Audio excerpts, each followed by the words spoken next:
Hello বন্ধুরা, কেমন আছো তোমরা? আসসালামু আলাইকুম। আলহামদুলিল্লাহ আমি অনেক ভালো আছি। তোমরা কেমন আছো? আল্লাহর রহমতে তোমরা অনেক অনেক ভালো আছো। তো আজকে আরেকটা ডেইলি ব্লগ নিয়ে তোমাদের মাঝে হাজির হলাম। এখানে আমার কিছু তরকারি বাজার থেকে আনা গেছে, পাট শাক, পটল, কাঁচামরিচ, ধনেপাতা আর এদিকে আলু। তো এগুলা সব আমার গুছাই রাখতে হবে। যা যা রান্না করব সবগুলাই নিয়ে নেব আর বাকিগুলা বাদবাকি রেখে দেব। আর ডিমগুলা বাজার থেকে আনা গেছে, এগুলো আমি এখানে রাখছি আপাতত, ধুতে হবে। কলাগুলো অনেক সুন্দর, একদম ফ্রেশ। আসলে এই ধরনের কলা খেতে অনেক ভালো লাগে, মনটাও কেমন জানি খুশি খুশি, মানে এরকম ফ্রেশ কলা দেখলে খুব ভালো লাগে না?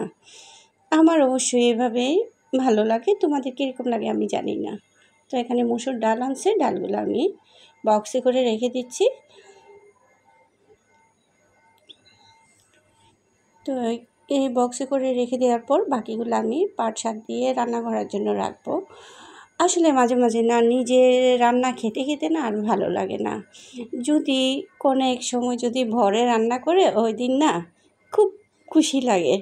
কি বলো বন্ধুরা, তোমাদের বরও নিশ্চয়ই এভাবে রান্না করে মাঝে মধ্যে? আমার বর মাঝে মধ্যে রান্না করে, আমাকে রান্না করে খাওয়ায়। তো আমি সবগুলো কাটাছিড়া করে রাখতেছি। এখানে আমি পাট শাকগুলো কাটতেছি আর একটা আপুর লাইভেও মানে মাঝে মাঝে একটু হাত তুলতেছি। শ্রাবণী আপুর লাইভ চলতেছে তখন। তো কি আর করা, সকাল থেকে আসলে এর লাইভ সেই লাইভ দৌড়াতে দৌড়াতে রান্না করতে করতে শেষ। যাই হোক, গতকাল আমার রান্না করতে হয় নাই, এটা গতকালকের ভিডিও। তা আমি শাকগুলা সুন্দর মতো কেটে সবগুলা রাখতেছি। তারপর আলু পটল দিয়ে চিংড়ি রান্না করবে সে নাকি, তারপর পাট শাক রান্না করবে ডাল দিয়ে। বলে কি আজকেই রান্না আমি করব, তোমাকে করতে হবে না। বলে কি ঠিক আছে, তুমিই করো, আজকে আমি ছুটি পাবো। তো ছুটি পেলে তো হবে না, শুধু রান্নাটাই করি নাই, আর বাদ বাকি সবগুলো আমাকেই করতে হয়েছে। তারপরও এতটুক আমি হেল্প পাচ্ছি, আল্লাহর কাছে শুকরিয়া। আমার মতো অনেক আপুর হাজব্যান্ড এভাবে রান্না করে, আমি জানি। আরও কয়েকজন আপুর কথা বলছে, এদিকে সারাপুর হাজব্যান্ডও রান্না করে খাওয়াই সারাপুকে। তারপর তনুমনু ব্লগ একটা আছে আপু, ওই আপু ভাইয়েরা তো সবসময় মিলেমিশে সব কাজ করে। আমার হাজব্যান্ডও সব কাজ করে, মোটামুটি সব কাজ করে বলতে মানে বাসা গুছানো, রান্নাবান্না, মাঝে মধ্যে রান্নাবান্না করে। তো এগুলো দিয়ে আমার মাথা ব্যথা নাই, ও বাসা সব গুছিয়ে রাখে, সব জিনিসপত্র। তো যাই হোক, অনেক গল্প বলে ফেললাম হাজব্যান্ডের ব্যাপারে। এখন আমি পটলগুলা কাটতেছি, পটলের বিচি ফেলে দিতে হবে সে বলছে, তাই আমি বিচিগুলো ফেলে দিচ্ছি। তারপর আলুগুলা কেটে রাখবো।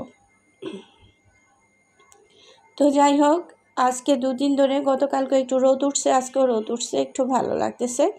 আসলে না বেশি বৃষ্টিও ভালো লাগে না, বেশি শীতও ভালো লাগে না, আবার বেশি গরমও ভালো লাগে না।